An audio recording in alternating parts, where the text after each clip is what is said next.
And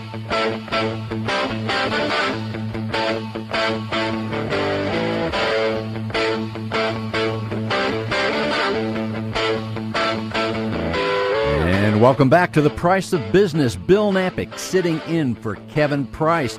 And we are interviewing people and companies with $1 to $10 million in revenue as we go and focus on interviews with the Inc. 5000. So we have another great guest right here.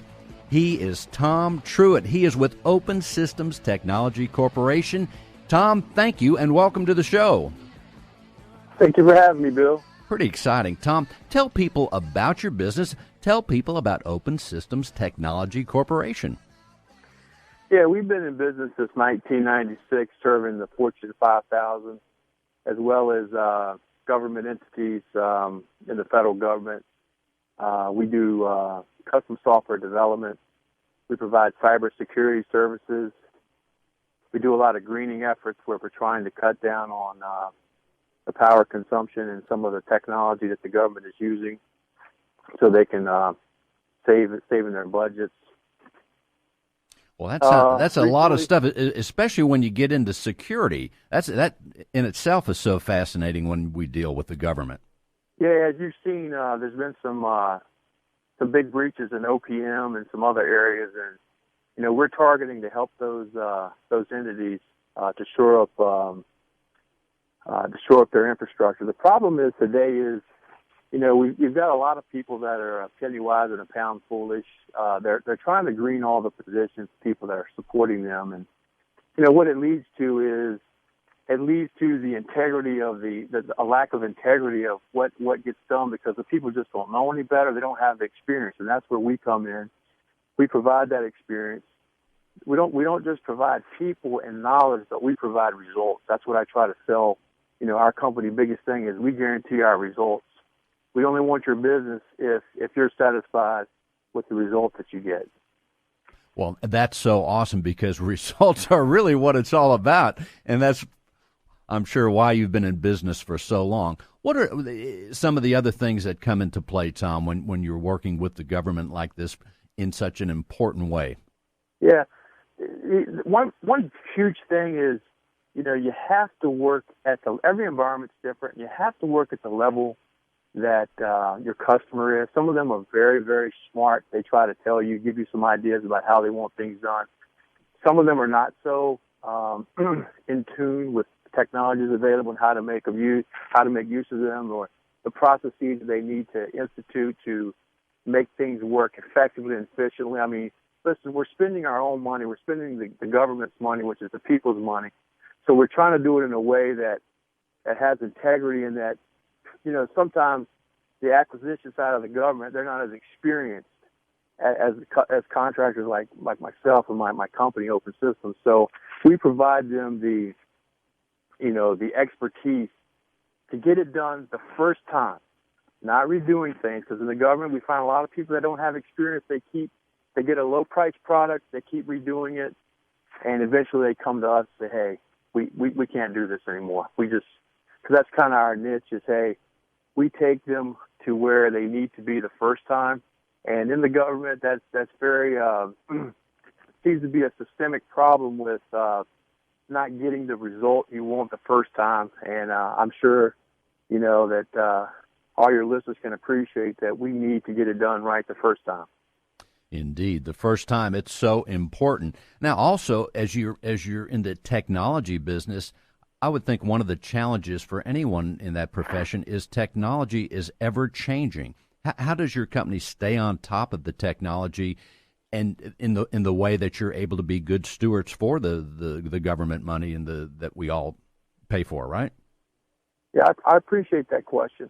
Our company is, we're 90%, most of our people, 90% of them are certified in their profession.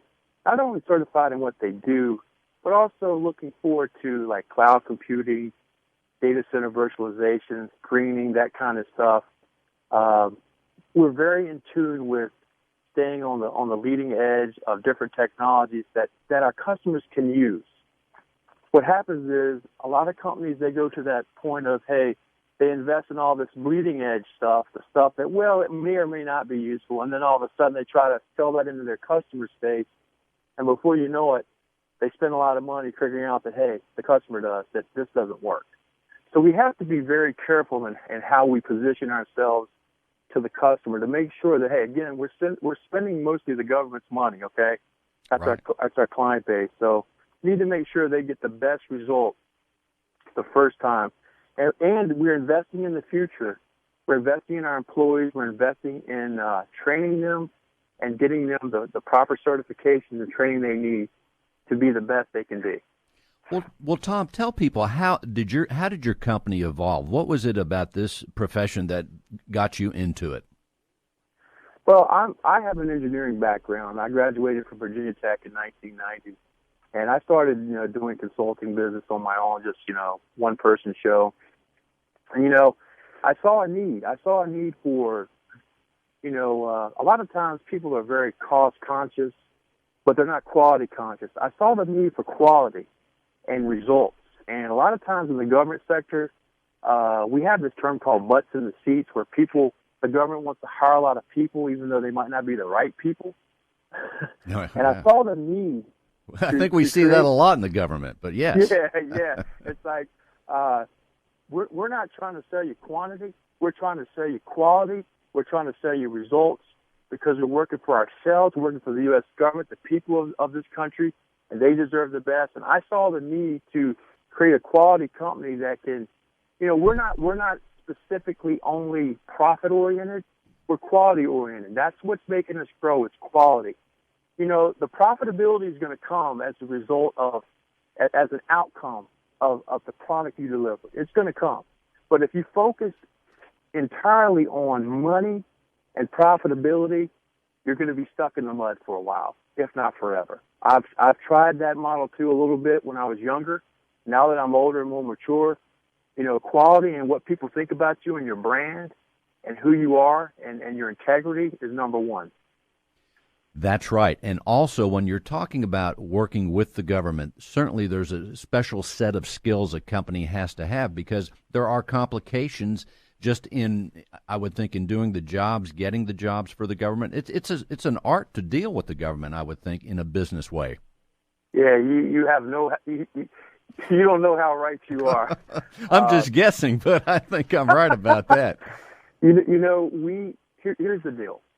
We try to hire servant leaders. We're not just talkers. Myself, I'm a servant leader. I actually do real work. I don't just come on radio programs and give a spiel and all that. I actually am a hands-on person. I lead by hands-on, and I actually, practice what I preach, so to speak.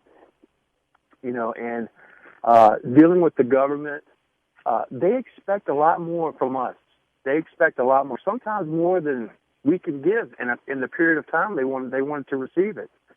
So it's very challenging to work with, especially with some people that are not very, they're not very acquisition sensitive or experienced with, doing some of the things we're trying to do. And they try to push us in directions that, hey, well, we shouldn't really go in that direction because of this, and I've seen this before. So if we can't get their trust quickly, we're in trouble. The project can be in trouble, because it's like, hey, this business is about trust, doing what you say, doing it well, and doing it every time the right way. And I like what you said early on, do it right the first time. I remember I worked for a company, and they had an acronym. They kind of cheated on it, but it's called Dirtfoot. Do it right the first time. And that is so important. And as you say, building that trust.